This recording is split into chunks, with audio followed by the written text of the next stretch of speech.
Hi, my name is Jaana. Welcome back to my channel, where I talk about slow living and my life in the Finnish countryside.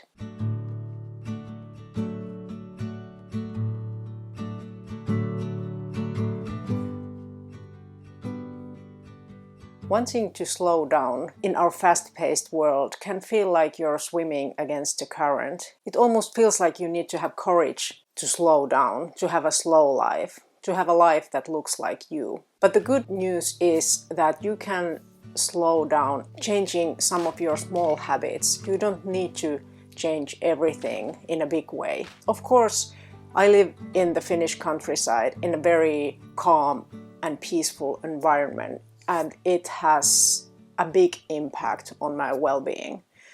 But I feel like if you want to have a slower life, you can start right now. You don't need to wait until you are ready to make that big change. So here are some of my everyday habits, everyday choices that help me live in a slower way. Choosing slow hobbies. I've been recently watching knitting podcasts where people summarize everything they knitted in 2025. And I love those kind of videos. I love to see what everybody else has been making. But sometimes it feels like it's a competition. Like if you have made only a couple of sweaters, you're not a real knitter at all. Many people knit as much as 20 sweaters and accessories on top of that. If you make 20 sweaters a year, in 5 years you will have 100 sweaters. It's starting to feel like fast fashion to me. And of course, the situations vary, and I'm not criticizing anybody here.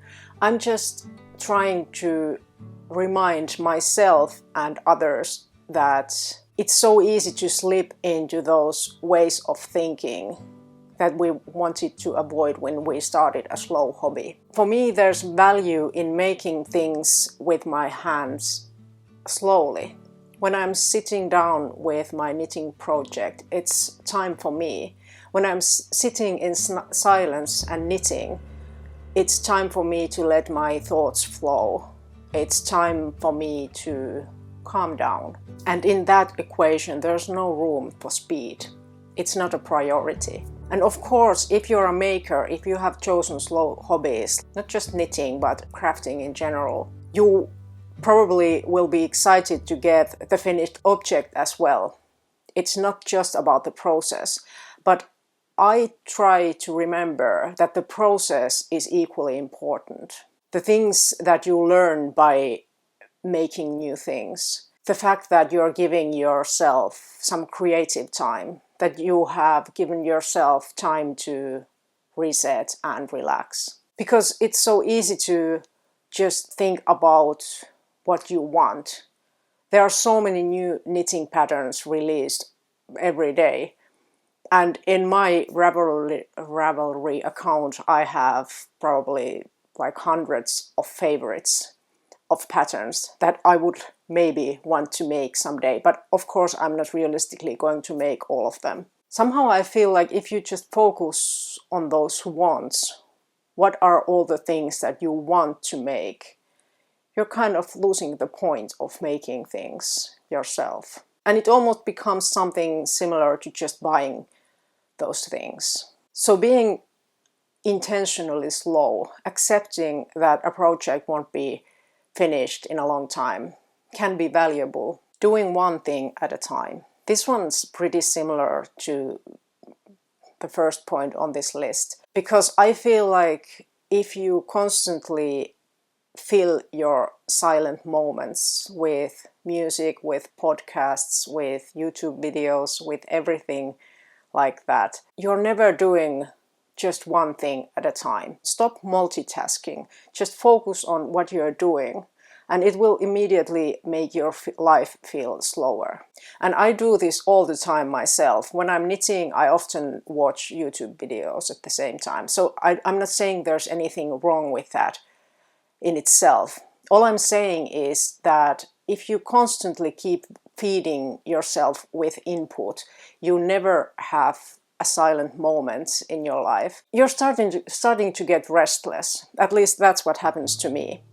So I need to remind myself that when I'm driving, I just drive. I never listen to any podcasts or music or anything. When I'm knitting, I try to make sure that sometimes I'm not listening to anything, so that it's just me and the yarn and the needles and the silence. Because that's when you allow for your thoughts to flow. That's when you allow for your creativity to kick in, for new ideas to come up. Our mind works in a way that it needs to have this silence for feelings and thoughts to emerge. What happens to me if I never allow myself to have a silent moment? All of those thoughts and feelings will come to me when I'm going to bed at night, and then I can't sleep. It's also important to allow yourself to be bored sometimes, because that boredom can turn into ideas. That will allow you to listen to your inner self. The boredom is just this initial reaction if you have been accustomed to a constant flow of input. But the more you do it, the less restless you will start to feel when there's a moment of silence. Choosing less convenience. I know this is partly a cultural thing, but in Finland we don't really use dryers that much. We hang our clothes to dry outside or inside on a rack. And I find that there's value in doing things in a way that's maybe a bit less convenient. You can allow yourself to get more grounded if you have to do things manually. That will teach you patience, and it will teach you to get more organized.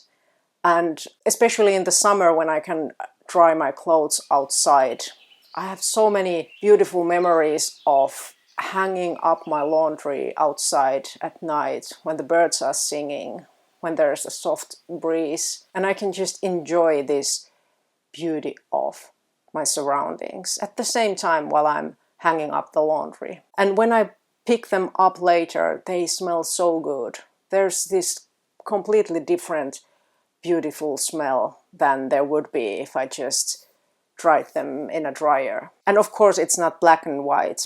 We also have a dryer, and we use it in like emergencies when one of the kids doesn't have anything to wear the next day. So I'm not saying there's anything wrong with using a dryer.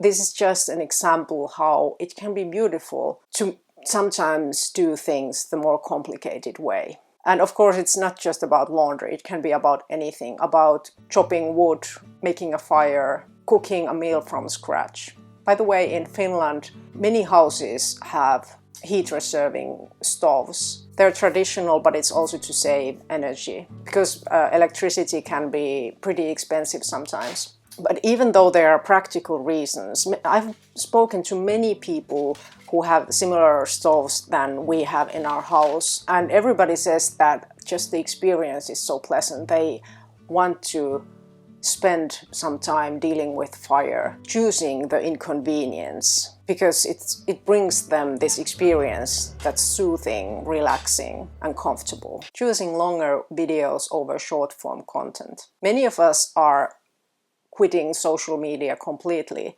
There's a lot of talk about how social media contributes to this brain rot that everybody seems to be having these days. And while there are reasons for quitting social media completely, I also think that there are ways to learn to use it more intentionally. One way of doing this is choosing long-form videos, long-form content over short-form content, to stop scrolling. I have personally made the decision that I never let algorithms completely decide what I watch. Of course, they play a huge role nowadays and we can't escape it.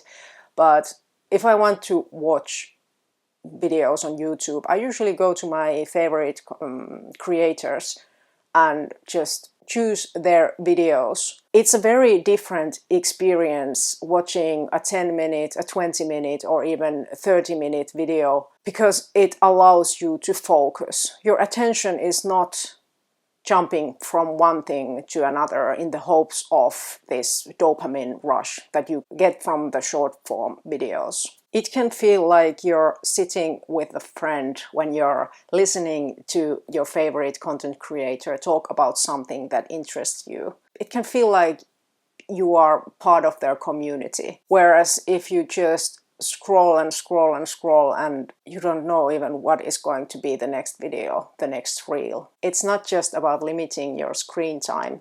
It can also be about choosing the content you consume wisely. Having the courage to be different. When you're choosing habits like these, you might notice that you're different than the people around you. Of course, it depends on what kind of friends and family you have. But the majority of our society nowadays is chasing after the new shiny thing, wanting to buy more and more, spending time on social media without thinking about it too much, just doing it because everybody else is doing it. So you need to set your priorities and realize that this is your life, and if you want to make these choices, it's up to you. And people might tell you that you're boring and you're doing it wrong and you just need to relax and stop taking everything so seriously. But if you feel like these habits of a slower life help you to be well mentally and physically, then that's worth it. But it does take courage to be different. So if you sometimes feel like you're slipping into the old habits, it's not such a bad thing, because our society encourages us to do that all the time. Buying more, consuming more, being more productive, being faster, doing more things. Just remember that you're not the only one. There are a growing community of us. What are some of the habits that you have started in order to live a slower life? Especially, do you have any new plans for this new year, 2026? What are your expectations for this year? Or do you have anything to share, something that would benefit the rest of us too? Thank you for watching. Remember to take care of yourself. See you in the next video. Bye bye!